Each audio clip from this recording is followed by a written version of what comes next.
संतांची या माथा चरणावरी साष्टांग हे करी दंडवत विश्रांती पावलो सांभाळा उत्तरी वाढले अंतरी प्रेम सुख डवरली हे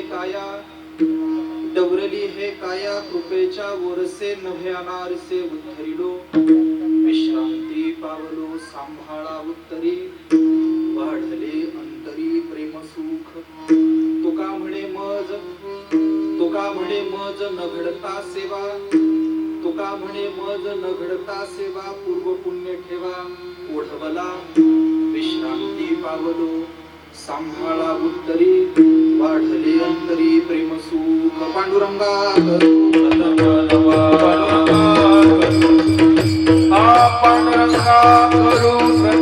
पांडुरंगा करू प्रथम नमः हरे जना संसारिया हरे जना संसारिया दुसरे जना संसारिया राजा कपालाने कथेचा विस्तार राजा कपालाने कथेचा विस्तार राजा कपालाने कथेचा विस्तार राजा कपालाने कथेचा विस्तार बाबाजी सत्पुरुष सुखा बाबाजी सत्पुरुष ज्ञानेश्वरा करुणाकरा दयाळा तुमचा अनुग्रह लाभलो पावन झालो चराचरी विठ्ठल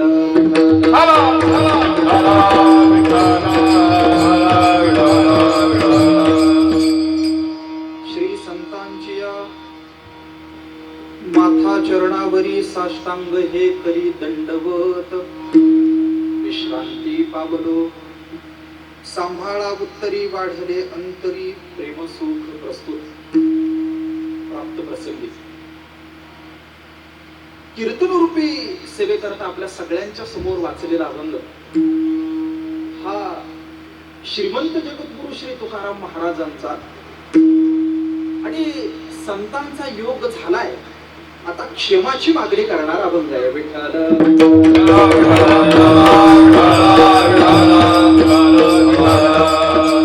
तुकाराम महाराजांचा अभंग आहे गोड अभंग आहे 4 चरणाचा हा सर्वसाधारणपणे अभंग आहे आणि या 4ही चरणामध्ये जगद्गुरु तुकोबाराय महाराज जो भाव व्यक्त करतात तो भाव अत्यंत रसाळ आणि सुंदर आहे सेवेला सुरुवात करण्यापूर्वी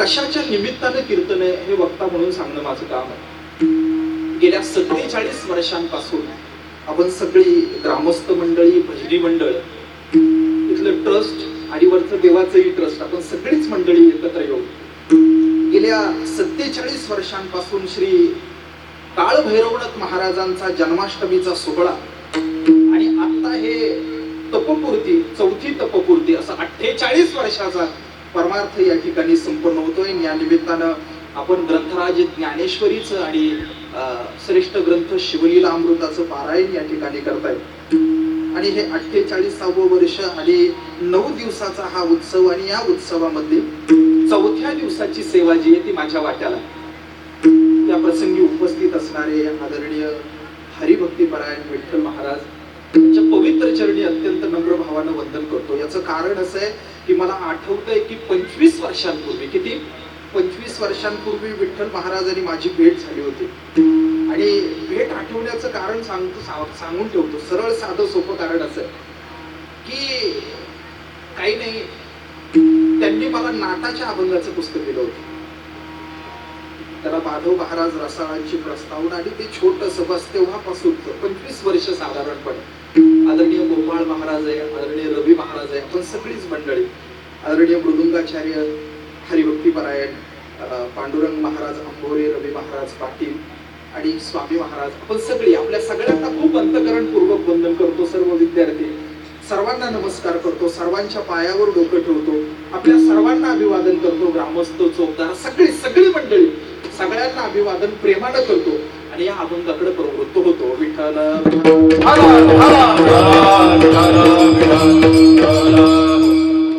मी खरं सांगू ही सारी पत्रिका आपण पाहिली सारी महापत्रिका या साऱ्या पत्रिकेचा जर आपण विचार केला ना तर सर्वार्थानं छोटा असणारा मी आहे छान आहे गोष्ट. छोट्या माणसानं काय करायचं असतं तात्या? काही नाही, छोट्या माणसाने एक गोष्ट करायची असते. काय? छोट्या माणसानं ज्ञानाचं प्रदर्शन करायचं नसतं. मग मग छोट्या माणसाने एक गोष्ट करायची असते. काय करायची असते? छोट्या माणसानं पाया पडायचं असतं. आजचा जो अभंग आहे ना, हा संतांच्या पाया पडण्याचा अभंग आहे. हा अभंगाचा विचार केला तर दोन अर्थानं विचार करता येईल. इकडे लक्ष द्या. दोन अर्थाने याचा विचार करता येईल. काय विचार करता येईल? एक, पहिला, सर्वसाधारणपणे या अभंगाकडे आपण पाहिलं तर आपल्या लक्षात असं येईल की हा अभंग जो आहे हा सर्व संतांना लागू असणारा अभंग आहे. एक. आणि दुसरा, या अभंगाचा एक विशेष अर्थ आहे. काय अर्थ आहे? हा सगळाची सगळा जो अभंग आहे ना, हा सगळाची सगळा अभंग श्रीमंत जगद्गुरु श्री तुकाराम महाराजांचा आहे. मात्र तुकोबाराय महाराजांनी ज्ञानोबाराय महाराजांना उद्देशून वापरलेला आहे. त्याच्यामुळं जर सर्वसाधारण अर्थानं विचार केला तर संतांच्या पाया पडायचा हा अभंग, आणि दुसरा विशेष अर्थाने जर विचार केला तर वारकरी संप्रदायाच्या कळसानं पायाला दिलेली ही सलामी आहे. विठ्ठल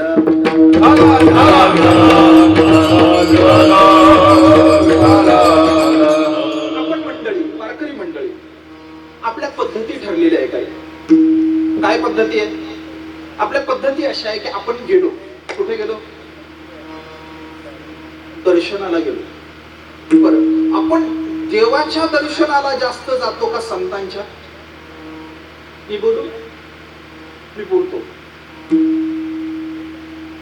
महिन्याच्या वारीला जातो आपण. मात्र आपण अनेकदा नामदेव रायांच्या पायरीवर डोकं ठेवतो, प्रदक्षिणा करतो, येतो. बरं, जाऊ दे. आपण सगळी मंडळी इथं बसलेलो होता, आपण सगळी महाराज, आपण सगळी मंडळी आहे. मला खरं सांगा, आपण पंढरपूरला अधिक जातो की आळंदीला जातो अधिक? आपण सगळीची सगळी मंडळी, जे सगळा वारकरी संप्रदाय हा देवावर प्रेम करणारा आहेच. पण पुढचा आहे का, देवापेक्षाही थोडस अधिकच प्रेम आपलं जर कुणावर असेल तर ते संतांवर आहे. याचं कारण काय माहितीये? याचं सरळ साधं सोपं कारण असं आहे की तुकाराम महाराजांचा अवतार होऊन आता 400 वर्ष झाली. किती? 375 वर्ष त्यांच्या सदेह वैकुंठ गमनाला झाली. म्हणजे तुकोबारायांना होऊन किती वर्ष झाली? 400 वर्ष झाली. ज्ञानेश्वर महाराजांना 750 पावणे 800 वर्ष झाली. आणि देव किती युग झाला उभा आहे? बोला ना, किती युगे? 28. विटेवरी उभा वामांगी रुक्माई दिसे दिव्य शोभा. 28 युग झाला देव उभा आहे. मात्र मला खरं सांगा, तुमच्या बोमगाव गावातली मंडळी ही किती दिवसापासून पंढरपूरला जायला लागली? संत होऊन गेले आणि मग आपल्याला देव कळाला. देव 28 युग झाला होता.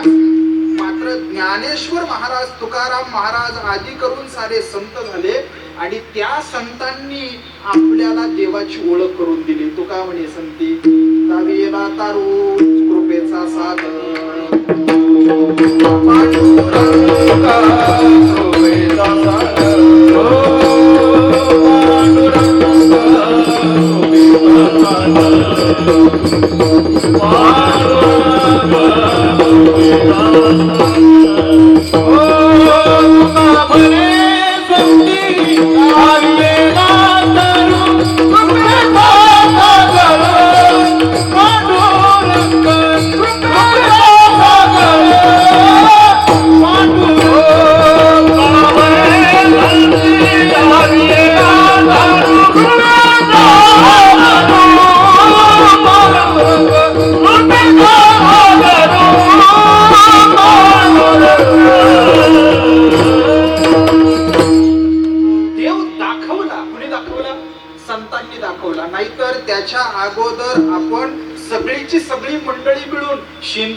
दैवतांच्या नादी लागलेलो होतो.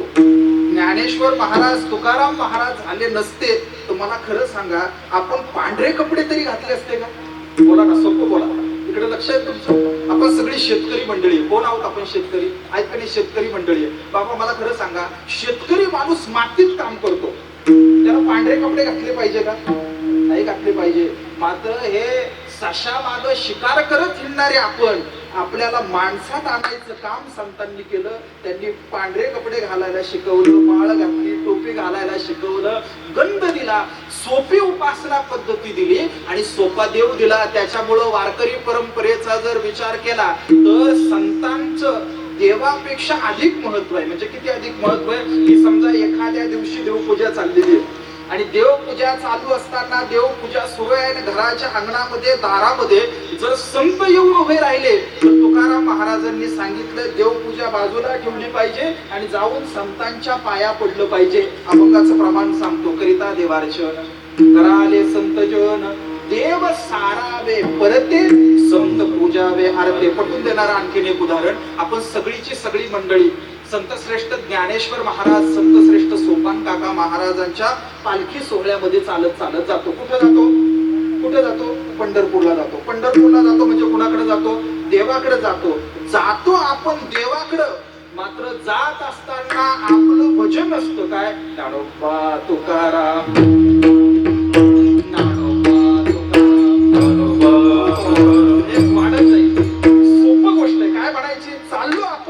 मात्र भजन कुणाचं करतो? संतांचं करतो. संतांवर खूप प्रेम आहे आपलं. आणि सांगू, तुकाराम महाराजांचा विशेष करून विचार करा आपण.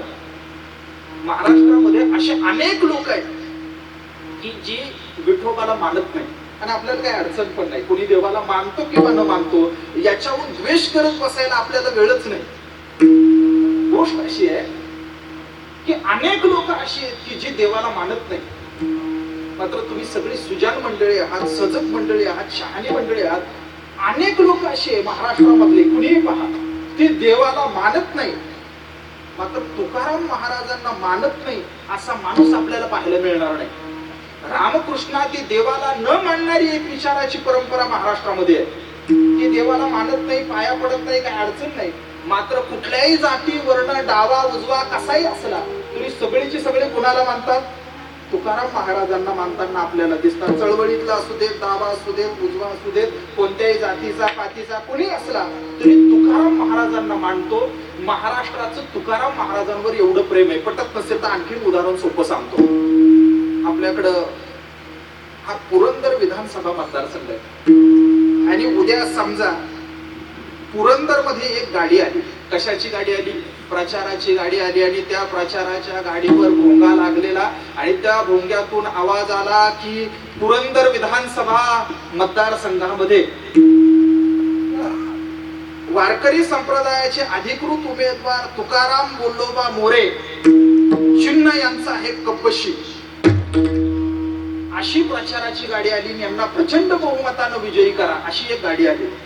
आणि दुसऱ्या बाजूला दुसरी एक गाडी आली, त्या गाडीमध्ये असेल की भागवत संप्रदायाचे प्रतिनिधी उमेदवार विठ्ठलपंत पंढरपूरकर चिन्ह गॅसची टाकी, यांनाही प्रचंड बहुमतानं विजयी करा. म्हणजे एखाद्या निवडणुकीत समजा पुरंदर विधानसभा मतदारसंघात तुकाराम महाराज विरुद्ध पांडुरंग परमात्मा अशी दोघेही उभी राहिली, तुम्हाला खरं सांगा कोण निवडून येईल? बोला, कोण निवडून येईल? सांगू, तुकाराम महाराजांना अधिक मतं पडतील आणि तुकाराम महाराज निवडून येतील. माझा पुढचा प्रश्न असा आहे, मी मतदान तुकाराम महाराजांना करेन. माझा पुढचा प्रश्न असा आहे की तुकाराम महाराज जिंकले याचा प्रतिस्पर्धी उमेदवार पांडुरंग परमात्म्याला आनंद होईल का दुःख होईल? काय होईल? आनंद होईल. एखादा पत्रकार जाईल, देवाच्या समोर माईक धरेल आणि म्हणेल की तुम्ही पुरंदर विधानसभा मतदारसंघामध्ये उभा होता आणि गोष्ट अशी झाली की तुमच्या विरोधात तुकोबाराय देवूकर उभे होते आणि गोष्ट अशी झाली की ते प्रचंड बहुमतानं निवडून आले, तुमचा पराजय झाला. तुमचं काय म्हणणं आहे? देव आनंदी असेल. आणि सांगू, कदाचित देव तेव्हा गडबडीत काय करेल माहितीये? देव त्या पत्रकारालाच पेढा देईल. अरे अभिनंदन, आमचा उमेदवार निवडून आला. पत्रकार विचारेल तुमचं काय मत आहे? देव सांगेल खरं सांगू का, हे सगळे मला खूप जीवापासून आवडतात आणि यांच्या समोर पराजय स्वीकारणं हाच माझा विजय आहे. आणि खाजगीतली एक गोष्ट सांगू का? देव म्हणेल पत्रकाराला, काय नाही, इतर लोकांनी तुकाराम महाराजांना मतदान केलं नवल नाही, मी सुद्धा तुकाराम महाराजांचंच बटन दाबले. विठ्ठल झाला, झाला,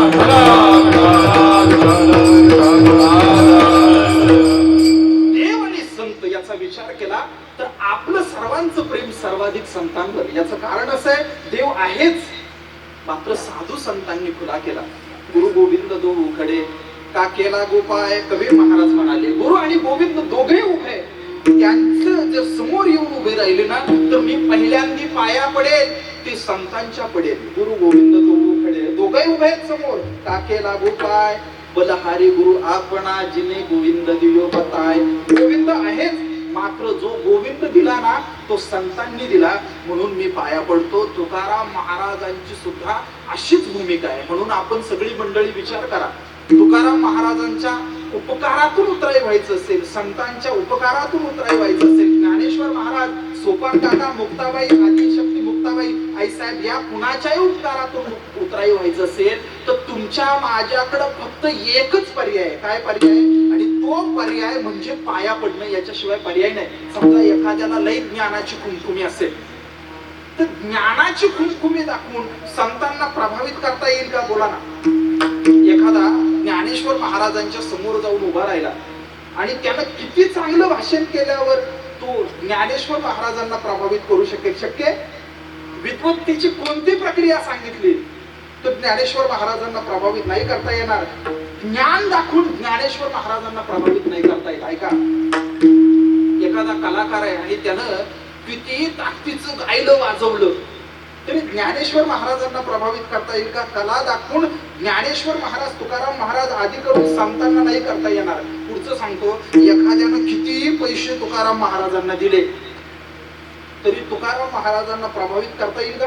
बोला ना, करता येईल का? नाही करता येणार. महाराष्ट्राचे राजे छत्रपती शिवाजी महाराज हे जेव्हा तुकाराम महाराजांच्या समोर गेले ते सगळं ठेवलं त्यावेळेस महाराज म्हणाले, दिवट्या छत्री घोडे पर्यात न पडे. मला प्रश्न असा पडतो की समजा कदाचित चुकून जर आजच्या पाकिटामध्ये 2-4 हजार रुपये जास्त आले तर मी म्हणेल का हो येतो पर्यात न पडे असं म्हणेल?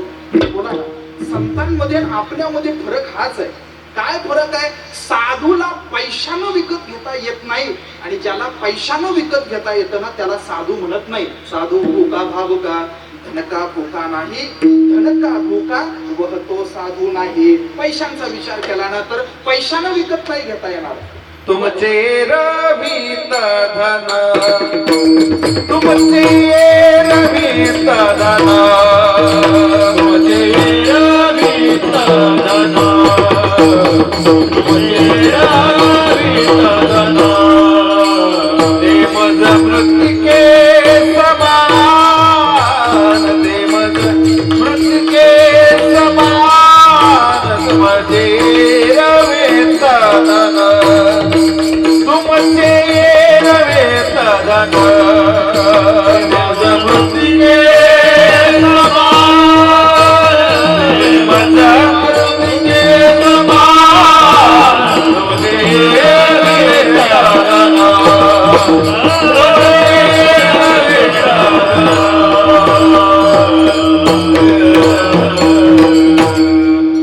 तुमचे येरवित धन. मला मृत्तिके समान आहे, माती समान आहे. संतांची ही भूमिका आहे. साधूला पैशानं विकत घेता येत नाही, साधूला बुद्धीची खुमखुमी दाखवून विकत घेता येत नाही, साधूला सौंदर्यानं पागल करता येत नाही. ज्ञानाची, सत्तेची, पैशाची खुमखुमी असणारे सौंदर्याला शरण जातात. मात्र तुकाराम महाराजांचा जर विचार केला तर तिकडं भंडारा डोंगरावर जेव्हा तप वाढलेलं आहे, प्रभाव वाढायला लागला तेव्हा लोक काही डाव करत असतात. काय डाव करतात? एक पहिली गोष्ट अशी करतात. काय करतात? पहिल्यांदा तुमची निंदा करतात. निंदा ऐकूनही तुम्ही नाही ऐकलं, तुमचं काम चालूच राहिलं तर तुमच्या बापाविषयी शंका येतात, तुमच्या जातीविषयी चर्चा करतील, तुमच्या प्रदेशाविषयी चर्चा करतील आणि फारच पुढे तुम्ही गेला ना तर थेट थेट थेट तुमचं कॅरेक्टर ॲसिनेशन करतील, चारित्र्य हनन करतील. टप्पे हेच आहे. तुम्ही पहा, यशस्वी होत जाणारा माणूस निंदा केली जाते, घोटाळ्यात अडकवला जातो आणि फारच काही नाही जमलं ना तो बाई पाठवली जाते. मात्र त्या भंडारा डोंगरावर तुकाराम महाराज एकटे माहिती माऊली पाठवली गेली तर तुकाराम महाराजांचे शब्द जे आहे ना ते फार महत्वाचे. जय माते नगरी सयास आम्ही विश्वनाथ तैसे नो आम्ही विश्वनाथ तैसे नो जय माते नगरी सयास आम्ही विश्वनाथ तैसे नो आम्ही विश्वनाथ तैसे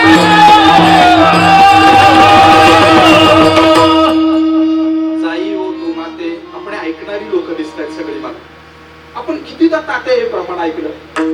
मला आपल्याला विचारायचंय बरं का, मी तुमची मुलासारखा आहे, काहीतरी फेटा धोतर घालून उभं राहिलो म्हणजे मी कुणीतरी लई शहाणान खाली बसलेले तुच्छ, अशी जर माझी भावना असेल तर समजून जावं माझ्या पतनाला सुरुवात झाली. वारकरी परंपरेमध्ये आज उभा असणार आहे ना, उद्या टाळ घेऊन उभा असतो. परवा दिवशी बसलेला असतो कुणीतरी, बोलणारा म्हणजे लय भारी आणि ऐकणारे म्हणजे कुणीतरी, असं काही नाही. मला प्रश्न आपल्याला विचारायचा आहे, मला असं म्हणायचं आहे की आपण अनेकदा ऐकलं हे जाई हो तू माते न करी साया असं.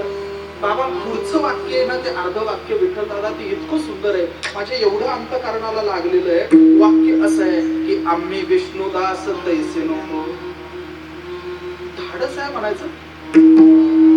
एकांत उपलब्ध आहे, संधी उपलब्ध आहे आणि तरी सुद्धा भ्रष्ट व्हायचं नाही, याला साधुत्व म्हणतात.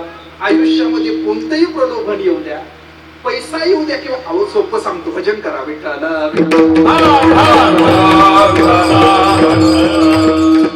पंढरपूरमध्ये एका गावाबाहेरच्या झोपडीमध्ये अस्पृश्य समजल्या जाणाऱ्या जातीमध्ये जन्माला आलेले चोखोबार आहेत आणि त्यांची बहीण निर्मळाई साहेब. त्या निर्मळाई साहेबांनी सांगितलं की परमार्थ काय आहे.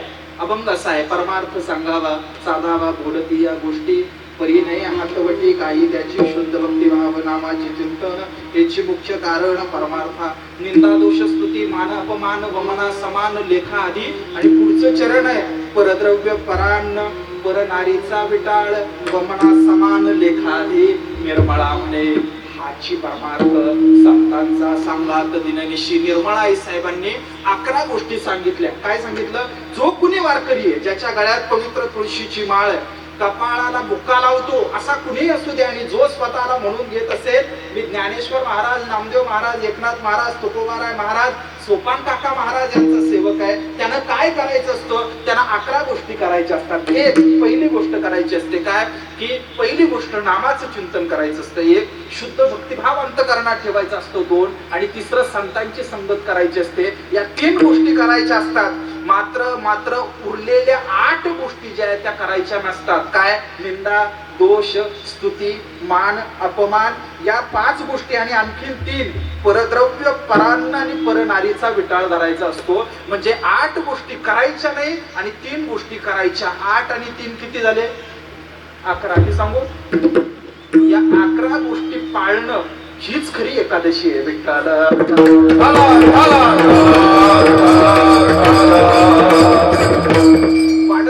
वाढत जाईल. साधी गोष्ट आहे काय की साधूला सौंदर्यानं शरण आणता येत नाही, साधूला पैशानं शरण आणता येत नाही, साधूला ज्ञानानं शरण आणता येत नाही, साधूला मिजाज दाखवून शरण आणता येत नाही. मग एकच गोष्ट अशी आहे की आपल्याला वाटत असेल साधूनं आपल्यावर कृपा करावी तर याच्यासाठी एकमेव पर्याय असतो आणि तो पर्याय म्हणजे आपण गेलं पाहिजे आणि साधूला साष्टांग दंडवत केला पाहिजे. अभंगाचं पहिलं चरण.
गोष्टी करायच्या असतील तर काहीतरी लागतं. कोणतेही साधन विचार करायला घ्या तुम्ही, मात्र पाया पडायला काही लागत नाही. बोलायचं असेल, स्तुती करायला सुद्धा अक्कल लागते. महाराज मला काय म्हणायचं कळतं ना, स्तुती करायला सुद्धा अक्कल लागते. भेट वस्तू घेऊन जायला सुद्धा पैसे लागतात, मात्र पाया पडायला काहीच लागत नाही. फक्त एक गोष्ट लागते. काय लागतं? माणसाचं व्यक्तिमत्व अहंकार रहित असलं पाहिजे. संपलं. परमार्थातही पाया पडतात आणि प्रपंचातही पाया पडतात, मात्र परमार्थातलं पाया पडणं हे उद्धाराचं साधन आहे आणि प्रपंचामध्ये पाया पडणं हे अहंकाराची भानगड आहे सगळी. म्हणजे काही नाही साधी गोष्ट अशी, तुमच्याकडे लग्न होतात ना, अर्थातच होतात, मोठी होतात लग्न, प्रचंड मोठी लग्न आपल्या सगळ्याच. आता पश्चिम महाराष्ट्रामध्ये सुरू झाला कार्यक्रम. मला खरं सांगा, त्या लग्नामध्ये एखादी सुसंस्कारित असणारी, उच्च शिक्षित असणारी तुमची सूनबाई जर गडबडीमध्ये एखाद्या भाऊबंदाच्या लग्नामध्ये जर तिच्या पणजी सासूच्या पाया पडली नाही तर मी सांगू, तिचं शिक्षण संस्कारी असणं सगळं वाहून जातं आणि तिच्यावर उर्मटपणाचा शिक्का बसतो. मला खरं सांगा, त्या म्हातारीच्या पाया पडल्यानं, पडलं पाहिजे का? नक्की पडलं पाहिजे, माझं काही म्हणणं नाही त्यावर. मात्र ते पाया पडून घेणं हे उद्धारासाठी आहे का अहंकार सुखावण्यासाठी आहे? बोला, कशासाठी आहे? मला फार वाढवायचं नाही. प्रपंचात अनेक ठिकाणी नमस्कार करणं नावाची गोष्ट आहे ना, ही फक्त आणि फक्त अहंकार सुखावण्यासाठी आहे. मात्र साधूला पूजेची गरजच नाही. तुम्ही गेला साधूकडं, एखाद्या साधूला जर वाटत असेल की आलेल्यानं आपल्याला साष्टांग दंडवत केला पाहिजे, तर ओळखून जायचं की हा साधू खरा साधू नाही. साधूला नमस्काराची गरज नाही, हाराची गरज नाही, पूजेची गरज नाही. निंदी पोरी मारी, वंदी कोणी पूजा कले, माझं हेही नाही तेही नाही. एखाद्यानं दगड फेकून मारला, साधूची त्याच्याबद्दल जी भावना असते तीच भावना पाया पडणाऱ्याबद्दलही असते. आपण ठरवायचं असतं की दगड मारून देवाचं दावेदार व्हायचं की पाया पडून कल्याण करून घ्यायचं, हे आपल्या हातात आहे. म्हणून सगळ्यात सोपा मार्ग जर काय असेल तर तो सगळ्यात सोपा मार्ग हे पाया पडणं आहे. मात्र एक गोष्ट आहे, साधूच्या पाया पडायला जर जायचं असेल तर कसं गेलं पाहिजे माहितीये? भजन करा.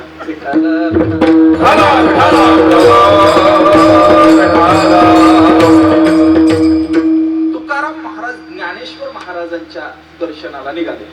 कुठून निघाले? देहूवरून निघाले. कुठून निघाले? दर महिन्याच्या वद्य दशमीला ज्ञानेश्वर महाराजांच्या दर्शनाला तुकाराम महाराज जायचे. इंद्रायणीच्या काठाकाठानं दशमीला जायचं, दशमीला थांबायचं, एकादशीला माऊलींच्या समोर कीर्तन करायचं, द्वादशीला पारणं सोडायचं आणि मग परत संध्याकाळी यायचं. हा तुकाराम महाराजांचा दर महिन्याचा आयुष्यभर नियम होता. आजही तुकाराम महाराजांची ही परंपरा त्यांची देहूकर वंशज मंडळी चालवताना आपल्याला दिसतात. आजही बाबा ते चालत जायचे देहूवरून कुठं? आळंदीला. आपल्या सगळ्यांना माहिती आहे 8-10 मैलाचं अंतर असेल. दशमीच्या दिवशी तुकाराम महाराज ज्ञानेश्वर महाराजांच्या दर्शनाला जायला निघाले. भजन चाललंय त्यांचं, भजन चाललंय. विठोबा रखुमाई, जय जय विठोबा रखुमाई, जय विठोबा रखुमाई, जय जय विठोबा रखुमाई. महाराज ज्ञानेश्वर माऊली, जय जय ज्ञानेश्वर माऊली, महाराज ज्ञानेश्वर माऊली, जय जय ज्ञानेश्वर. असं भजन चाललं तुकाराम महाराजांचं. महाराज असे शेताच्या बांधानं चालले होते. त्या टाळ आणि विण्याचा चिपळ्यांचा आवाज ऐकला. भजनाच्या आवाजानं पाखरं उडाली. तुकाराम महाराज तिथंच बसले. तुकाराम महाराज म्हणाले, देवा देवा देवा, मी ज्ञानेश्वर महाराजांच्या दर्शनाला जायला निघालो, भजन करत निघालो, मात्र माझ्या भजनाची भीती जर या निष्पाप पाखरांना जर वाटत असेल ना देवा, तर मी ज्ञानेश्वर महाराजांच्या पाया पडण्याच्या पात्रतेचा नाही. जे बारीक ऐकत असतील त्यांना कळेल. काय म्हणतात तुकाराम महाराज? भजन करत चाललो, साधूच्या दर्शनाला चाललो, मात्र अंतःकरणामध्ये जर पाखरांना आपली भीती वाटत असेल ना, तर आपण साधूच्या पाया पडण्याच्या पात्रतेचे नाही, साधूकडे गेलं पाहिजे, जाऊन पाया पडलं पाहिजे, कल्याण होईल. मात्र एक गोष्ट केली पाहिजे, काय केली पाहिजे? आपल्या अंतःकरणात असणारा सगळा द्वेष बाजूला सारून साधूच्या पाया पडायला आपण गेलो तर आणि तरच आपलं कल्याण होतं. म्हणून तुकाराम महाराज जेव्हा गेल्यानंतर श्री संतांची या माथा चरणावरी. आता मला प्रश्न आणखी एक आहे. गोष्ट अशी आहे, आपली चर्चा झाली की साधूला पाया पडून घ्यावं वाटतं का हो? बोला, काय वाटतं तुम्हाला? खरा साधू जो आहे ना, पाया पडून घ्यावं वाटत नाही. पंढरपूरला आपण गेलो आणि कोणत्याही गुरुवर्य महात्म्याच्या पायाला आपण नमस्कार केला ना, तर त्याला प्रत्येकाला दरवेळी पायाला हात लावणं शक्य होत नाही. मात्र वारकरी संप्रदायातला कोणताही माणूस, कुठलाही माणूस, किती मोठा फडाचा प्रमुख किंवा कुणीही असू द्या, त्याच्या अंतःकरणात भावना काय असते माहितीये? काही नाही, पुढचा पाया पडला ना, आपण सुद्धा त्याला नमस्कार करावा. पाया पडे जन एकमेका, पाया पडे जन एकमेका, पाया पडे जन एकमेका, पाया पडे जन.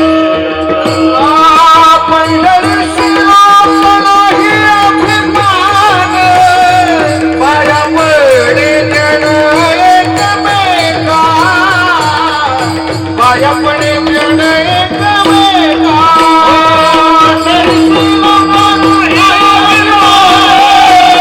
पाया पडे जन एकमेका, पाया पडे जन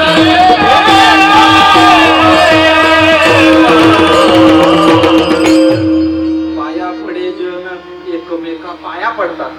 अहंकार सोडून पाया पडतात. मी सांगू आपल्याला, कुणी पाया पडावं असं वारकऱ्याला वाटत नाही.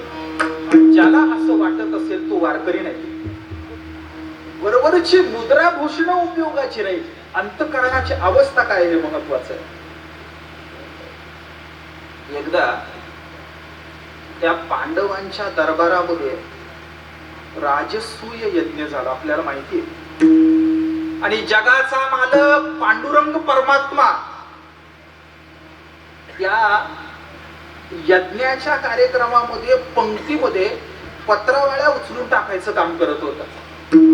कोण? जगाचा मालक. आणि सांगू, तोवर भगवान कृष्णाचा अधिकार सिद्ध झालेला होता. म्हणजे तोवर कंस काग बगरिठा मारिले बाळपणी, अवघी दैत्य खाणी बुडविले. कंसाला मारलं होतं, काल यवनाचा नायनाट केला होता, महाभारताचं युद्ध जिंकलं होतं, गीता सांगून झाली होती, द्वारका सोन्याची नगरी निर्माण करून झालेली होती. देवानं आजवरच्या सगळ्या निवडणुका जिंकलेल्या होत्या.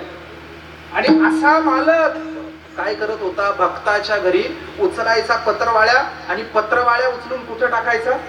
बाहेर टाकायचा, उकिरड्यावर नेऊन टाकायचा. आणि उकिरड्यावर नेऊन टाकत असताना लक्षात असं आलं की त्या उकिरड्यावर एक पोपट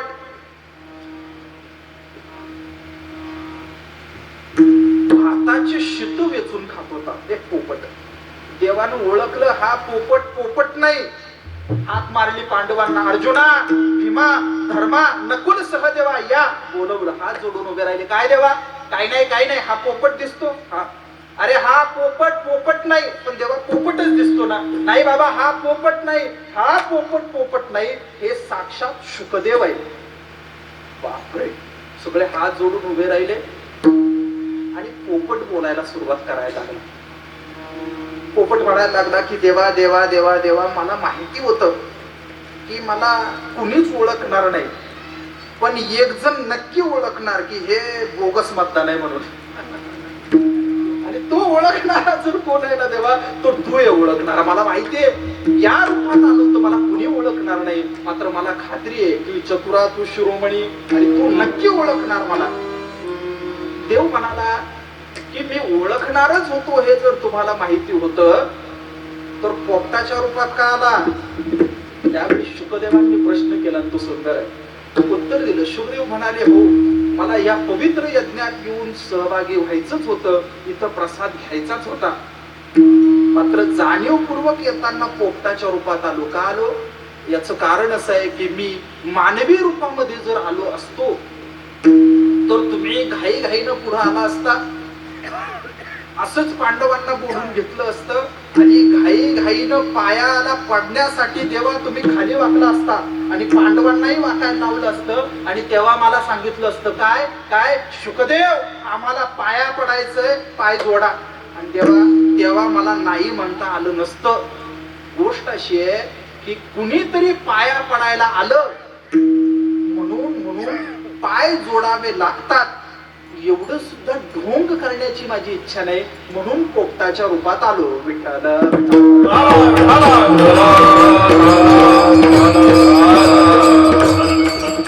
पाया पडून घेण्याची स्पर्धा लागलेली असताना साधूचा जो भाव आहे तो साधूचा भाव अशा प्रकारचा असतो. साधूला पाया पडून घ्यायची गरज नसते. साधूच्या पाया पडायला आपण जात असताना आपलं अंतकरण स्वच्छ निर्मळ असलं पाहिजे. आपण ज्ञान, पैसा, सत्ता, सौंदर्य, संपत्ती यानं साधूच्या उपकारातून उतराई होऊ शकत नाही. आपल्याकडे एकमेव गोष्ट शिल्लक राहते आणि ती गोष्ट म्हणजे अहंकार बाजूला ठेवून शुद्ध चित्तानं संतांना नमस्कार करणं. बरं जर संतांना नमस्कार केला तर काय फळ मिळतं? अभंगाचं दुसरं विश्रांती पावलो विश्रांती पावलो सांभाळा उतरे विश्रांती पावलो सांभाळा उतरे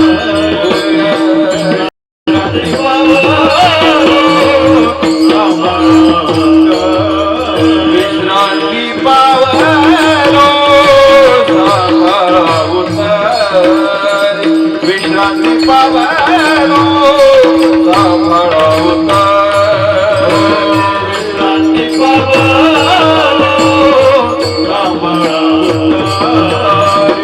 विश्रांती पावलो सांभाळा वाढले अंगानी प्रेम सुख वाढले अंगान प्रेम सुख विश्रांती पावलो सांभाळा उतरे विश्रांती पावलो सांभाळा उतरे वाढले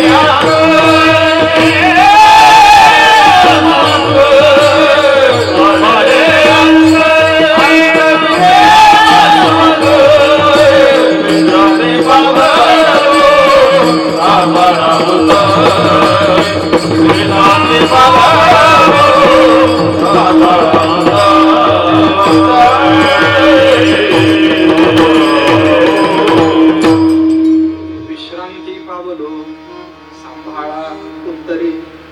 आपल्याला फार वाढवायचं नाही. आपण साधं बोलू. मला असं म्हणायचंय आपण खरंच विश्रांतीला गेलो का? फार नको बोलूयात आपण ते. मी सांगू तुम्हाला, महाराजांचे प्रमाण म्हणायचं चाललं ना, विठ्ठल महाराज तोवर माझ्या डोक्यात काय माहितीये आता पुढे काय सांगायचं. खरंच सांगा, विश्रांती पावलो असं म्हणणारा मी विश्रांतीला गेलो का? आपण आणखी पुढचं बोलू. समजा जेव्हा गाणारी वाजवणारी मंडळी असतात त्यावेळेस कीर्तनकार काही एक सांगत असतात, मात्र गाणाऱ्या माणसाच्या डोक्यात चालूच असतं की आता पुढे काय. त्याचं इकडे चाललेलं असू देत काही तरी आपल्या डोक्यात काय असतं आपल्याला काय. याच्यानंतर तिसऱ्याला काय म्हणायचं आपल्या डोक्यातच आहे. ऐकणारा असू देत. खरं सांगा, ऐकत असताना सुद्धा बोला ना, आपण ऐकतोय असं आपल्याला वाटतं. तर माझा प्रश्न असा आहे, आपण विश्रांतीला गेलो का? इथं सभेत बसलेलो असतो, इथे ही जागा एवढी गोड आहे, कीर्तनकार झाल्याशिवाय याचं महत्व नाही कळत. ही जागा एवढी भारी आहे की इथून असं बरोबर सगळं सभागृह कळतं, सगळा धर्ममंडप कळतो आणि मग लक्षात येतं. काय लक्षात येतं? काही नाही काही लोक बसलेली असतात. आपण कितीही तत्वज्ञान उगाळून सांगितलं तरी सुद्धा अस्थिर असतात आणि सारख्या त्यांच्या नजरा काहीतरी शोधत असतात. छछोड असतात काही लोक, बसतात धर्ममंडपात मात्र नजरा अशा असतात आणि नेमक्या त्या इथून लक्षात येतात. त्या कवी गंगाच्या कवितेच्या ओळी आहेत. कवी गंग असं म्हणाले, तारो के तेजो में चांद छुपे नहीं, सूर्य छुपे नहीं बादल छायो, रीड पडे तो रजपूत छुपे नहीं, दाता छुपे नहीं मांगना आयो, चंचल नारी के नैन छुपे नहीं, प्रीत छुपे नाही पीठ दिखायो. आपल्या नजरा ज्या आहे ना, आपण नाही डोळ्यानं गेलो शांततेला, कीर्तन असतात आणि बरोबर एक अशी विशिष्ट जमात असते की कीर्तन ऐन रंगात आलं की ते येतात आणि येताना असं तसं नाही यायचं, मधून यायचं. कसं यायचं? मधून यायचं. असं मधून यायचं आणि येऊन कुठे बसायचं? पुढे बसायचं. माझं त्याच्यापाशी काही म्हणणं नाही, मात्र सांगू ते जसं त्याच्या फॉर्च्युनर मधून उतरतं तिथपासून इथपर्यंत येईपर्यंत त्याचं लक्ष सारखं कशावर असतं माहितीये? आपल्याकडे कोण कोण पाहत, सारखं लक्ष असतं. ते येऊन जरी बसलं ना तरी अस्वस्थ असतं. सगळ्यांनी आपली दखल घेतली पाहिजे असं वाटतं. आपण एखाद्या ठिकाणी गेलो आणि गेल्यानंतर सगळ्यांनी आपली दखल घ्यावी, आपल्याकडे लक्ष द्यावं असं जर आपल्याला वाटत असेल तर आपण मानसिक रुग्ण आहे, डॉक्टरकडे जाऊन आलं पाहिजे. असं ज्याला ज्याला वाटतं, मी सांगू तुम्हाला, चर्चा साधी चालली, खरं सांगा ना, आपले डोळे गेले का स्थिरतेला? बरं जाऊ द्या, आपला अहंकार गेला का स्थिरतेला? आपली जीभ गेली का स्थिरतेला? आपण आजवर किती किती आपले 40, 50, 60 वर्षाचा विचार करा, आपण आजवर किती किलो नाही किती टन अन्न खाल्लं असेल विचार करा. सकाळ दुपार संध्याकाळ आपली जीभ गेली स्थिरतेला. मी सांगू तुम्हाला, आपले कान गेले का हो स्थिरतेला? आपल्या सगळ्यांच्या लक्षात आलं असेल की माझी गायनाची मर्यादा आहे. गडबडीमध्ये काय होतं, मला सवयच नव्हती पूर्वी अशी नावं घ्यायची. काय झाली गडबड, मी ते खानदानी गुरुकडे शिकल्याने अडचण लई मोठी झाली माझी. ते मला अशी सवयच नाही. मग काय होतं माहितीये की मी ते गडबडीमध्ये जर एखाद्या गुणीजनाचं नाव घ्यायचं राहून गेलं, विठ्ठल महाराज, किंवा संयोजकापैकी एखाद्याचं नाव गेलं राहायचं नाव घ्यायचं जर राहून गेलं ना, ते पूर्ण कीर्तनभर अस्वस्थ असायचं. का? काही नाही, आपलं कुणीतरी नाव घेतलं म्हणून काय आपण उद्धाराला जात नाही. माझं म्हणणं असं आहे, कुणीतरी नाव घ्यावं एवढं शुद्र कशाला झालं पाहिजे? आपले कान गेले का हो शांततेला? सातत्यानं आपल्याला आपलं ऐकायचंय. आणि सांगू, आम्ही चलाक मंडळी, आम्ही का नाव घेतो माहितीये? काही नाही, लोक अनेकदा आपली स्तुती करत असतात. ती स्तुती फक्त आणि फक्त पुढच्याला वापरून घ्यायचं असतं म्हणून करतात. आपण का करतो? काही नाही, आम्ही गुणीजन मंडळींची नावे घेतो. काय घेतो माहितीये? काही नाही, 2 तास वापरून घ्यायचं असतं कीर्तनकारांना म्हणून. मी विनोद नाही सांगत, साहेब सुद्धा जे नावं घेतात ना सभेत, ते काय घेतात? काही नाही, येत्या निवडणुकीमध्ये या पठ्ठ्यानं माझंच काम केलं पाहिजे म्हणून नावं घेतात. मला फार वाढवायचं नाही, कोणीतरी आपली स्तुती करेल आणि मग आपण मोठे होऊ असं जर आपल्याला वाटत असेल तर हा भ्रम आहे. मला म्हणायचंय, आपले कान गेले का हो विश्रांतीला? नाही बाबा, नाही. अहिल्यानगर जिल्ह्यातलं कोळीवाडी नावाचं माझं गाव आहे. विठ्ठल महाराजांना सगळंच माहिती आहे. विठ्ठल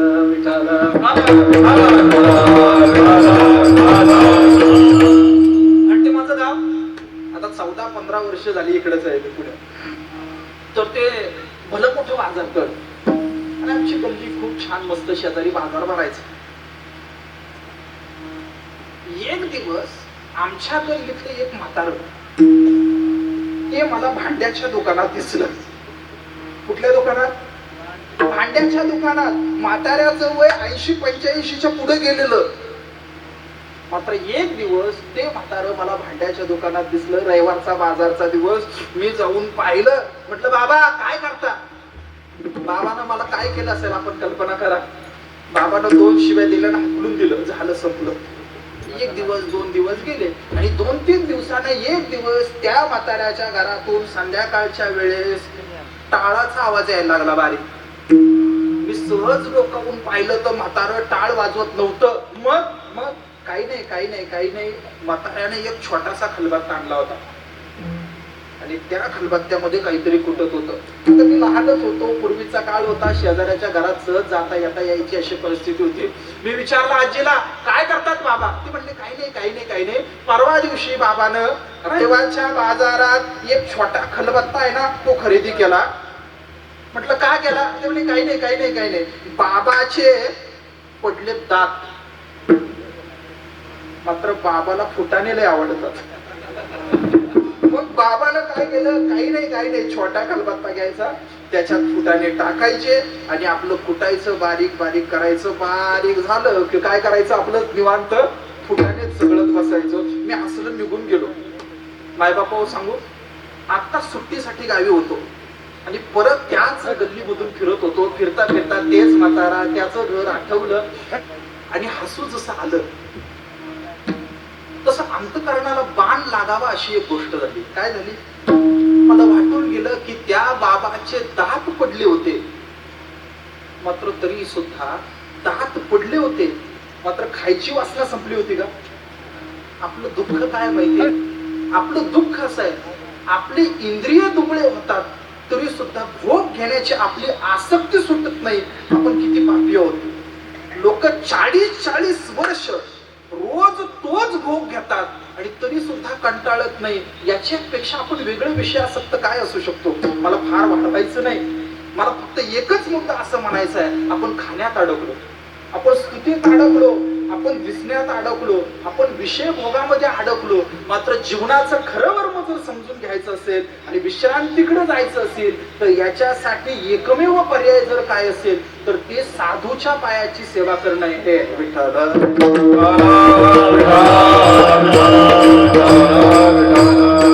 ते देव गोकुळात एक दिवस सगळे गोपाळ पळत पळत यशोदेकडे गेले आणि म्हणाले, यशोदे यशोदे, तुझ्या कृष्णानं माती खाल्ली. झाली. यशोदा पळत पळत पळत गेली, लगेच गेली. 8:30 वाजले होते, त्याची मुलं गेली, लगेच गेली आणि गेली. आणि कृष्णाला अरे काय केलं? तोंड दाखव. देवानं तोंड दाखवलं आणि तोंड दाखवल्यानंतर त्या यशोदेनं त्या कृष्णाच्या तोंडामध्ये अनंत ब्रह्मांड पाहिले. यशोदेला भोवळ आली, यशोदा खाली पडली. आपल्या सगळ्यांना हा कथा भाग माहिती आहे. भागवत रसिक भक्तांनी याचे वेगवेगळे भावार्थ सांगितले. एक भक्त देवाकडे गेला, म्हणाला, देवा देवा देवा, गीता आणि भागवतासारखं महान तत्वज्ञान सांगणारा, अवताराचा पूर्ण कळस असणारा तू मात्र देवा लीला काय केली तर माती खायची? एवढा जगाचा मालक आणि माती खातो? तेव्हा काय याचा अर्थ? त्यावेळेस भगवान कृष्णानं त्या भक्ताला उत्तर दिलं. काय उत्तर दिलं? ते म्हणाले, सांगू का तुला? तुला फक्त माती खाणं एवढंच दिसतं बाबा, पण एक गोष्ट लक्षात ठेव, गोकुळातली जी माती आहे ना, ही माती सामान्य माती नाही. गोकुळातली माती जी आहे ती गवळणींच्या पदस्पर्शानं पावन झालेली माती आहे. आणि पुढची गोष्ट अशी आहे, गवळणी या सामान्य नाही तर गवळणी या संत आहेत. कोण आहेत गवळणी? गवळणी या संत आहे. आणि आणि आणि देव म्हणाला की माझ्या देहामध्ये 33 कोटी देव राहतात. भगवान कृष्ण काय सांगतो? माझ्या देहामध्ये 33 कोटी देव राहतात आणि त्या 33 कोटी देवांच्याही वासना आहे. गोष्ट अशी आहे की मी जरी जगाचा मालक असलो तरी सुद्धा माझ्या आतमध्ये असणाऱ्या देवांच्या वासना मी शांत करू शकत नाही. त्याच्यासाठी एकच गोष्ट करावी लागते. ती काय करावी लागते? काही नाही, संत चरण रजाचं सेवन करावं लागतं. मी ऐकलंय, वासना जर शांत व्हायची असेल तर याच्यासाठी एकमेव इलाज संतांच्या चरण रजाचं सेवन करणं. जर तुम्ही संतांच्या चरण रजाचं सेवन केलं तर वासनेचे बीज जळून जाय, वासनेचे बीज जळून जाय, वासनेचे बीज जळून जाय, वासनेचे बीज. आनंद करणार लागता सहज, वासनेचे बीज जळून जाय, वासनेचे बीज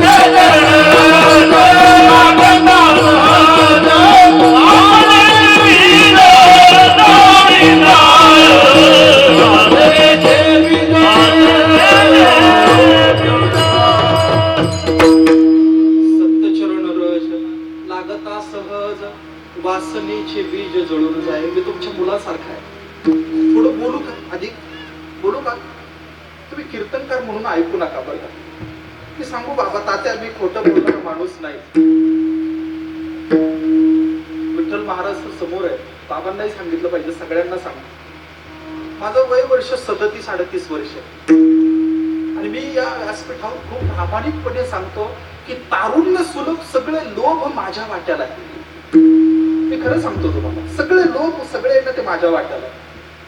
मला लोभ निर्माण होतोच. एक 500 रुपयाची नोट इथं समोर पडलेली आहे, म्हणजे इथं नाही पडलेली असं समजा. मी सांगू तुम्हाला, ती नोट पडलेली असली ना, मी सांगू तुम्हाला, ती मला उचलावी वाटतेच.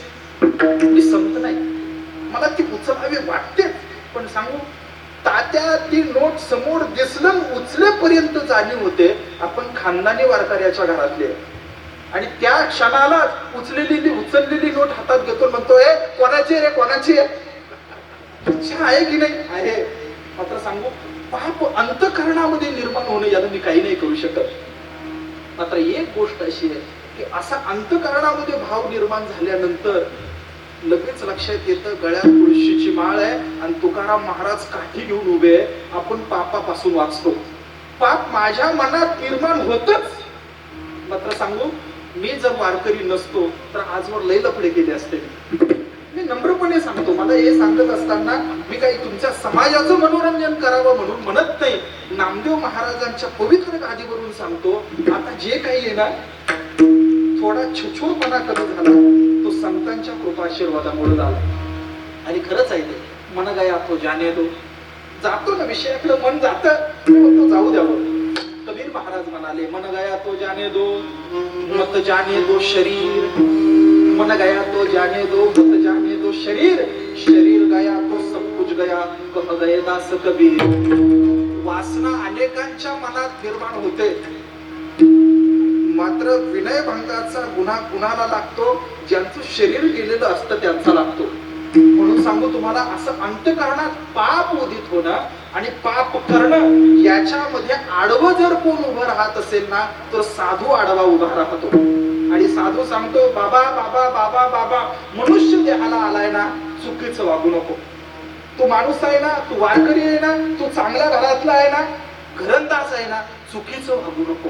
आणि म्हणून आपण पापापासून वाचतो. आणि एकदा असं पापाच्या निवृत्तीतून आपण गेलो की गोष्ट अशी होते की आपण सहज विश्रांतीला प्राप्त होतो. आणि याचा परिणाम असा होतो की ज्याप्रमाणे त्या आंब्याला मोहर फुटतो की नाही, अगदी तसंच या नासक्या असणाऱ्या देहाला सुद्धा पारमार्थिक धुमारे फुटतात. अभंगाचं 3रं चरण. गौरली हे काया, गौरली हे काया, कृपेच्या ओरते आ. गौरली हे काया, गौरली हे काया, गौरली हे काया, कृपेच्या ओरते. गौरली हे काया,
भजन करू आणि बरोबर 8:59 ला सोडतो. वाटलं तर भजन करा. विठोबार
ज्ञानी लोकांना समाजानं लक्षात ठेवलं, त्याच कवी लोकांना, त्याच कलाकारांना आणि सौंदर्यवंत आणि सत्ताधाऱ्यांना, धनवंतांना समाजानं लक्षात ठेवलं. कोणतं?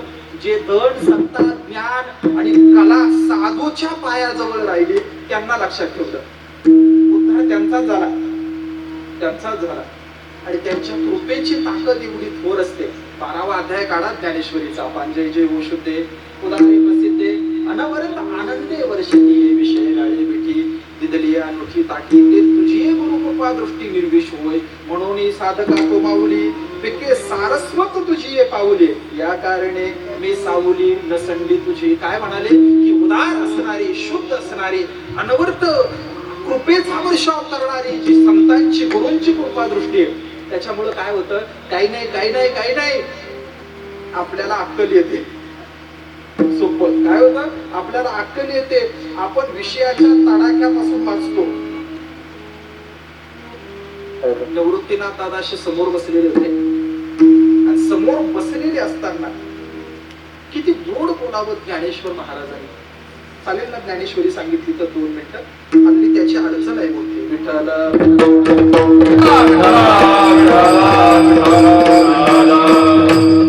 असे बसलेत ना निवृत्तीनाथ दादा समोर आणि काय म्हणाले ते म्हणाले काही नाही तुमची कृपा दृष्टी जर माझ्यावर अशीच वर्षाव करत राहिली तर काय होईल. निवृत्तीनाथ दादांकडे पाहतात आणि ज्ञानेश्वर महाराज म्हणतात जरी देखावा तुमचा वर्षे तुमची कृपा दृष्टी माझ्यावर अशीच वर्षाव करत राहिली तर काय होईल. सकाळार्थ मती पिके पहिला पाऊस पडला की जमिनीत काय होतं पेरलेलं जे असतं ते उगवतो बरोबर आहे की नाही. आणि जर समजा जर पहिला पाऊस पडला आणि नंतर पाऊसच पडला नाही तर काय होतं उगवलेलं जळून जातं. ज्ञानेश्वर महाराज म्हणाले की तुमची कृपा दृष्टी माझ्यावर असंच राहू द्या तर माझ्या बुद्धीचं पीक पिकेल. नाहीतर जर तुम्ही माझ्यावर रुसला तर जे उगवून आलंय ना ते सुद्धा जळून जाईल. काय म्हणाले जरी देखावा तुमचा वर्षे सकाळार्थ मती पिके कोंबला उन्मेषु सुखे जरी उदास तुम्ही. ज्ञानेश्वर महाराजांचं एवढं प्रेम. आपल्याकडे ती पेरणी केली जाते त्याला काय म्हणतात पाबर. काय म्हणतात तुमच्याकडे पाबर म्हणतात बरोबर की नाही. ते पाबर म्हणतात. खाली जी असते ती काय असते दाती असतात ती पाबर असते बरोबर की नाही. आणि वर जे असतं त्याला काय म्हणतात तुमच्याकडं. आमच्याकडे चाड म्हणतात. तुमच्याकडे काय म्हणतात चाडच म्हणतात बरोबर की नाही. गोष्ट अशी झाली की आता जेव्हा ती पेरणी करायची असते तेव्हा ती पेरणी करत असताना शेतकरी दाणे घेतो आणि कुठे टाकतो मागं टाकतो का पाबरीच्या कुठे टाकतो तो चाड्यात टाकतो बरोबर की नाही. ज्ञानेश्वर महाराज म्हणाले ते म्हणाले काय की लोकांना वाटत असेल मी कुणीतरी विशेष आहे. नाही माझं डोकं नाही. मग माझं डोकं म्हणजे चाडग काय चाड आहे काय चाड आहे. आणि गोष्ट अशी आहे की या चाडग्यामध्ये निवृत्तीनाथ नावाच्या शेतकऱ्यानं अध्यात्माचं बीज असं घेतलं आणि माझ्या डोक्यात टाकलं आणि ज्ञानेश्वरीच्या माध्यमातून महाराष्ट्राच्या भूमीमध्ये मी परमार्थाची पेरणी केली. ज्ञानेश्वर महाराज सांगतात. ज्ञानेश्वर महाराज म्हणाले काय म्हणाले ज्ञानदेव म्हणे मी चाडे सद्गुरूने केले कोडे माथा हात ठेविला पुढे बीजची वाईले. ही ताकद जर कुणाची असेल तर ती संतांच्या कृपा दृष्टीची आहे. आणि त्याचा परिणाम काय होतो डबरली हे काया कृपेच्या ओरसे सहजपणानं उद्धार होतो. किती उद्धार होतो इतका उद्धार होतो की तुम्ही कुणी असला आणि योग्य साधूच्या संगतीत जर केला तर पापे अनंत कोडी केली त्यांची. नामस्मरण केलं काय केलं एक नामस्मरण केलं आणि 2 साधूच्या संगतीत राहिलं ना तर झालं संपलं. आपल्या आयुष्यामध्ये काहीच राहत नाही. विठ्ठल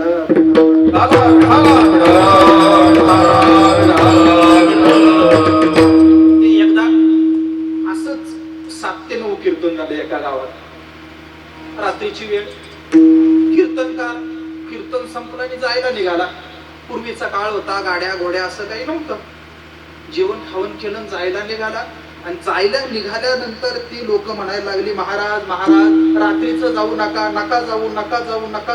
जाऊ कारण जाता घाट लागतो जंगल लागतं आणि त्या जंगलामध्ये एक दरोडेखोर आहे. तिकडे गेलं की तो दरोडेखोर थेट जीवच घेतो. तुम्ही जाऊ नका. महाराज म्हटले इलाज नाही काय इलाज नाही. याचं कारण असं आहे उद्या सकाळी सोमवार आहे कुठल्याही परिस्थितीमध्ये 10 वाजता पुणे विद्यापीठात असलंच पाहिजे. महाराज म्हणाले इलाज नाही. सगळे लोक सांगत होते महाराज जाऊ नका कारण जंगलामध्ये रत्नाकर नावाचा डाकू आहे. नका जाऊ जीव घेतो. महाराज म्हणाले काही नाही मला जावंच लागेल. उद्या सकाळी कुठल्याही परिस्थितीत अमुक अमुक ठिकाणी पोहोचायचा इलाज नाही. ते कीर्तनकार निघाले, एकटेच होते, भजन करत निघाले. नारायण नारायण श्रीमन्नारायण नारायण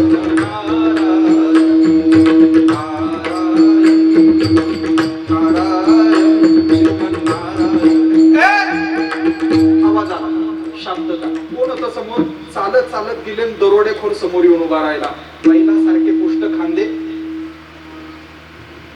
लाल झालेले डोळे असे. कीर्तनकाराकडे पाहिलं, असा तगडा असणारा, काळा कभिन्न असणारा, काय माहिती कधी त्यानं आंघोळ केली होती, असा बहादरगडी, हातात कुऱ्हाड. आणि तो म्हणला, तुला माहिती नाही का, या जंगलामध्ये दिवसाही लोक यायला घाबरतात आणि तू बहादर रात्रीच आला, तुला भीती नाही का वाटत? ते कीर्तनकार होता. तो कीर्तनकार म्हटला, भीती परक्यांची वाटत असते, तू तर माझा आहे. ते चिडले ना, ते म्हटलं ते तिकडं 7 ते 9. बोकाला सांगायचं कीर्तन इथं नाही. तुला भीती नाही वाटत? नाही वाटत. का नाही वाटत? अरे तू परका नाही, माझाच आहे, मला काय भीती वाटायची?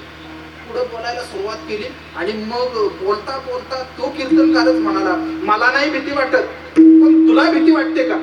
तो म्हटला, मलाही नाही वाटत, भीती वाटत नाही असं म्हणतो. आणि इकडे जंगलात लपून बसला. ज्या अर्थी जंगलात लपून बसला, त्या अर्थी कुणाची तरी भीती असली पाहिजे. खरं सांग, राजाची भीती वाटते का? पापाची भीती वाटते का? लोकांची भीती वाटते? कुणाची भीती वाटते? चिडलं ना ते सांगायला लागलं, राजाच्या दरबारामध्ये मोठ्या हुद्द्यावर होतो, सहकार्यानं भ्रष्टाचार केला, मी तो उघडकीस आणला, मात्र सगळे दरबारातले माझ्यावरच उलटले. मी चांगला होतो, मला गुन्हेगार ठरवलं, मला पळून यावं लागलं. ज्या समाजानं चांगलं असतानाही मला गुन्हेगार ठरवलं ना, त्या समाजातला कोणताही माणूस इकडे आला ना, सोडणार नाही. कीर्तनकार चिडलाच. कीर्तनकार म्हणाला, दुसऱ्यानं पाप केलं, त्या पापाला विरोध आपण पाप करून करायचं नसतं. दुसऱ्यानं गाय मारली म्हणून आपण वासरू नसतं मारायचं. बाबा बरीच चर्चा झाली, अशी खूप वेळ चर्चा झाली. आणि शेवटी मग त्या कीर्तनकार म्हणाला की बाबा बाबा बाबा तू हे सगळ्याची सगळं ज्या उद्देशानं ज्यांच्यासाठी करतोय त्यांना जाऊन विचार, तुझ्या या पापामध्ये सहभागी आहे का? काही कीर्तनकार गेला घरी. घाईघाईनं तो दरोडेखोर घरी गेला. कीर्तनकार तिथंच थांबून राहिला. आणि गेल्यानंतर त्यानं पहिलं पत्नीला विचारलं, रोज पहाटे ड्युटी संपल्यानंतर येणारे मालक आज मध्यरात्रीच घरी आल्यामुळं गडबडून गेली बायको. ते म्हणाले, का असंच का आला मध्ये? ते म्हणाले, ते सोड सगळं, मला सांग, मी हे जे सगळं काही करतो याच्यामध्ये तू सहभागी आहे का? बायकोनं उत्तर दिलं. ती म्हणाली की 10 वर्षापूर्वी दुपारी 12:35 आपलं लग्न झालं होतं. आणि तेव्हा मी असं म्हणाले होते. काय म्हणाले होते? तेव्हा मी देवा ब्राह्मणांच्या साक्षीनं असं म्हणाले होते. मी म्हणाले होते, मी तुमच्या सुखात आणि दुःखात सहभागी होईल. मी म्हणाले नव्हते तुमच्या पापात सहभागी होईल म्हणून. तात्या त्यानं कुऱ्हाडच टाकली गाडी. बाहेर बाप झोपलेला होता, थंडीचे दिवस होते, त्याच्यामुळं अगोदर 21 सिगारेट एकाच दिवशी तरुणपणात पिलेलं असल्यामुळं ते म्हाताऱ्याला यायची उबळ. त्याला घरात जागा नव्हती, ते बाहेर होतं, त्याला तशी झोपही नव्हती. त्या म्हाताऱ्याला पप्पाला विचारलं दरोडेखोरानं, पप्पा मी हे जे काही करतो याच्यामध्ये तुम्ही सहभागी आहे का? वडिलांनी उत्तर दिलं. वडील म्हणाले, बेटा बेटा बेटा मी तुझ्या जन्माचा वाली आहे, मात्र तुझ्या कर्माचा वाली तुझा तूच आहे. झालं आतापर्यंत निम्मा तर गळाला होता, पूर्ण हातबळ झाला आणि त्या कीर्तनकाराला शरण गेला. सांगू, त्या कीर्तनकाराचं नाव म्हणजे महर्षी नारद. आणि त्या रत्नाकराचाच पुढे कोण झाला तर महर्षी वाल्मिक झाले. आणि गोष्ट अशी आहे की पायाजवळ बसले महर्षी वाल्मिक, हृदय परिवर्तन झालेलं आहे. आणि विचारलं, महाराज महाराज महाराज तुमच्या पावलांचा प्रसाद मला मिळाला आणि मिळाल्यानंतर माझी सर्व प्रकारची शांतता झाली. या मध्यरात्री बोधाचा सूर्य माझ्या आयुष्यात तुमच्या रूपाने अवतीर्ण झाला. मात्र महाराज आजवर मी जे करू नये अशी सगळे पाप मी केली होती, तरी सुद्धा मला मला मला तुमच्या कृपेची प्राप्ती का झाली? महर्षी नारद हसले आणि महर्षी नारद म्हणाले की तू आजवर कितीही पाप केलेलं असलं तरी सुद्धा कधीतरी पूर्वी तू काही एक पुण्य करून ठेवलं होतं, त्याच्यामुळं तू काळ भैरवनाथ महाराजांच्या प्रांगणात आलाय. त्याच्यामुळे तू काहीतरी पुण्य करून ठेवलंय आणि त्या पुण्याच्या फळामुळे तुला संतांच्या चरणाची प्राप्ती झाली. तुकाराम महाराजांनी हेच अभंगाच्या शेवटच्या चरणात सांगितलं. तुका म्हणे माझा नगरचा सेवा, तुका म्हणे माझा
करता सेवा पूर्व पुण्य ठेवा ओढवला प्राप्ती झाली.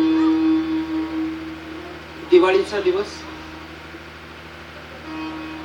आणि त्या दिवाळीच्या दिवसामध्ये आता तुमच्या घरासारखा वाडा जर असेल एखादा तर वरच्या फरताळाला काय म्हणतात ते वर असतं ते तिथं ते सामान टाकलं जातं सगळं माळा. समजा कल्पना करा मावशा हो एखाद्या दिवाळीच्या काळात ते असं सगळ्याचे सगळं आवरता अचानक एखादं धुळीनं माकलेलं गठुड असं जर बदकर अंगावर पडलं तर हसू येईल का राग येईल आपल्याला काही चिड. पण जर समजा गडबडीमध्ये तेच गठुड जर उचकून पाहिलं त्या गठुड्यामध्ये जर आजे सासूचं अर्धा किलो सोनं सापडलं तर बरोबर आहे की नाही. गोष्ट अशी आहे तुकाराम महाराज म्हणाले अगदी तसंच झालं. माझ्या अंगावर काय पडलं काही नाही माझं काही नाही पुण्याचं गठोडं माझ्या अंगावर पडलं आणि त्याच्यामुळं मला संतांच्या चरणाची प्राप्ती झाली. पूर्व पुण्य ठेवा ओढवला. एक भाव सांगतो कीर्तन संपवतो. हा जो अभंग आहे हा कुणासाठी आहे हा ज्ञानेश्वर महाराजांसाठी तुकोबारायांनी म्हटलेला अभंग. ज्ञानेश्वर महाराज आणि तुकाराम महाराज यांचा एक वेगळा संबंध सांगतो आणि आपण कीर्तन सांगतो. आपल्या सगळ्यांना ज्ञानेश्वर महाराजांची गुरु परंपरा माहिती आहे. आपण सगळीच मंडळी आदिनाथ गुरु सकळ मच्छिंद्र तयाचा मच्छिंद्राने बोध गोरक्ष ओळला गहिनी प्रसादे ज्ञानदेवे सार. आपल्या सगळ्यांना माहिती आहे भगवान शिवशंकरानंतर पार्वती आईसाहेब यांचा संवाद होतो. नंतर मत्स्येंद्रनाथांच्या नंतर गोरक्षनाथांच्या नंतर गहिनीनाथांच्या नंतर निवृत्तीनाथ आणि निवृत्तीनाथांच्या नंतर ज्ञानेश्वर महाराज. आणि दुसऱ्या बाजूला तुकाराम महाराजांचा जर विचार केला तर राघव चैतन्य केशव चैतन्य सांगितली खून मालिकेची बाबाजी आपुले सांगितले नाव मंत्र दिला राम कृष्ण हरी. राघव चैतन्य केशव चैतन्य बाबाजी चैतन्य आणि तुकाराम महाराज ही तुकाराम महाराजांची गुरु परंपरा. तुकाराम महाराजांच्या थेट शिष्या मातोश्री संत बहिणाबाई आईसाहेबांनी त्यांची गुरु परंपरा सांगितली. म्हणजे कुणाची सांगितली तुकोबारायांची सांगितली. बहिणाबाईंचा अभंग गाथा काढला आपण की त्यातला पहिलाच अभंग गुरु परंपरेचा आहे आणि त्यांनी सांगायला सुरुवात केली. आणि तो अभंग जेव्हा माझ्या दृष्टीत पडला तेव्हा माझं अंतःकरण नाचायला लागलं. अभंग असा आहे काय अभंग आहे अभंग सांगायला सुरुवात केली. बहिणाबाई आईसाहेब तुकाराम महाराज जेव्हा देहूत होते त्यावेळेस त्यांच्या थेट शिष्या म्हणजे बहिणाबाई आईसाहेब संत गोपाळ झाले इमारत फळाले या अभंगाच्या रचनाकर्त्या असणाऱ्या बहिणाबाई. आणि त्या बहिणाबाई आईसाहेबांनी स्वतःची गुरु परंपरा सांगायला सुरुवात केली. अभंग असा आहे आदिनाथे उपदेश पार्वतीसी केला आदिनाथे उपदेश पार्वतीसी केला मत्स्येंद्रे ऐकिला मत्स्यगर्वे शिवहृदयेचा मंत्र प्रयागात झाला से प्रसिद्ध भक्ती योगे. काय झालं काही नाही भगवान शिवशंकर पार्वती आईसाहेबांना उपदेश करत होते आणि माशाच्या पोटात असणाऱ्या मत्स्येंद्रनाथांनी ते ऐकलं. बरं मग पुढे काय झालं मत्स्येंद्रनाथांकडून ते गोरक्षनाथांकडं गहिनीनाथांकडून निवृत्तीनाथांकडं आणि निवृत्तीनाथांकडून ज्ञानेश्वर महाराजांकडं. पुढं काय झालं हे बहिणाबाई आईसाहेब सांगतात. ज्ञानेश्वर महाराजांच्या नंतर ते सगळेची सगळं ज्ञान सच्चिदानंद बाबांना मिळालं. बहिणाबाई आईसाहेब लिहितात सच्चिदानंद बाबा भक्तीचा आदर त्यासी अभय कर ज्ञाने केले. सच्चिदानंद बाबांच्या डोक्यावर ज्ञानेश्वर महाराजांनी हात ठेवला. बरं पुढे सच्चिदानंद बाबांच्या पुढे विश्वंभर पुढे त्याच्यानंतर विश्वंभर बाबा आणि त्या विश्वंभर बाबांच्या नंतर पुढे विश्वंभर शिवरूप सुंदर राघवे विचार ठेविलासे. आणि त्या राघव चैतन्यांनी केशव चैतन्यांनी बाबाजी चैतन्यांना आणि बाबाजी चैतन्यांनी तुकाराम चैतन्यांना सांगितलं.